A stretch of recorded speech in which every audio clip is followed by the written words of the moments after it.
Hola, mis queridos estudiantes, qué alegría estar aquí con ustedes nuevamente. Eh, la próxima herramienta de estudio, o sea, la guía que está en la plataforma, habla del racionalismo. Usted sabe que el racionalismo es una etapa de la filosofía que se da después del periodo medieval. El periodo medieval es una instancia dentro del pensamiento filosófico que va desde el siglo VII al siglo XV más o menos.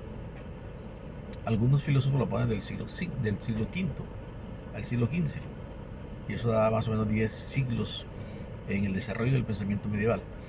Usted sabe que la característica más importante del pensamiento medieval, y eso lo vimos cuando vimos a San Agustín y vimos a Santo Tomás, lo más importante es cómo se desarrolla el pensamiento del hombre. Quiere decir, está determinado por la fe sobre la razón. Ese fue un periodo en el cual el hombre centró toda su mirada del conocimiento alrededor de Dios. De tal manera que podría decirse que el desarrollo del pensamiento moderno, el desarrollo del pensamiento racional, no se da ahí en toda su esplendor, en todo su esplendor. ¿Por qué? Porque había un dominio muy determinado por la religión. La religión era la que determinaba el poder, la democracia, la educación. Ustedes saben que de alguna manera el proceso educativo se da porque la religión lo establece de tal forma que donde quiera se daba una iglesia, al lado estaba una escuela. Y así comenzó el adoctrinamiento. Por eso la educación fue difícil que se le sacara la religión de su currículo. Uno de los ejemplos es en Londres, ya, en la ciudad de Oxford, donde hay más o menos 38 universidades y hay una ciudadela universitaria prácticamente, y todas vienen, están hechas sobre monasterios que existían en la Edad Media. Y eso es muy importante saberlo.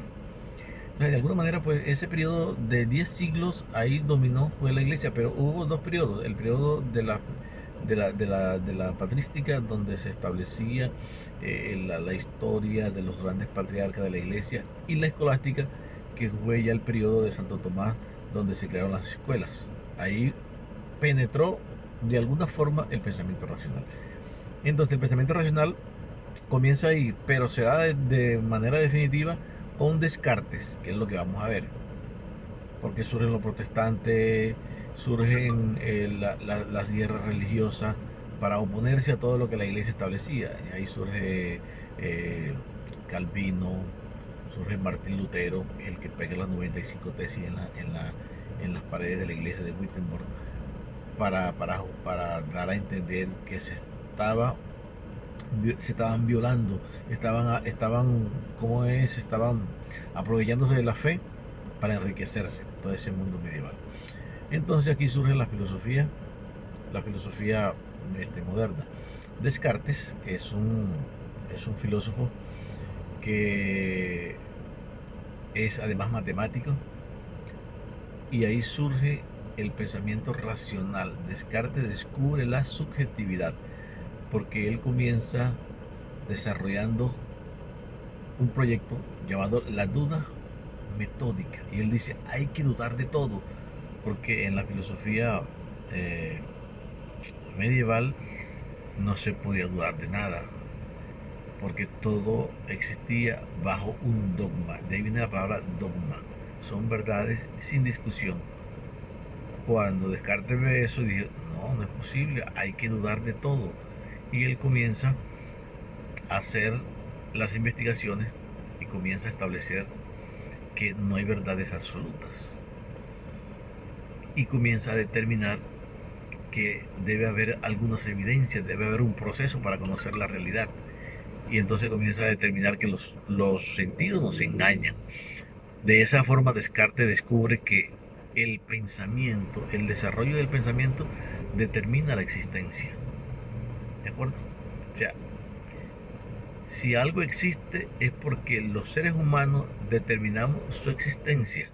Y cuando nosotros nos damos cuenta, para ver si existimos, tenemos que hacernos una pregunta. ¿Yo existo? ¿Por qué? Porque pienso. Bajo esas circunstancias vamos a profundizar un poco en el desarrollo de la filosofía moderna, porque este es el principio de la racionalidad, descubierta por René Descartes, Spinoza y Leibniz y otros dos filósofos que ustedes van a ver en el desarrollo de esta guía. Muy importante. Ok, gracias.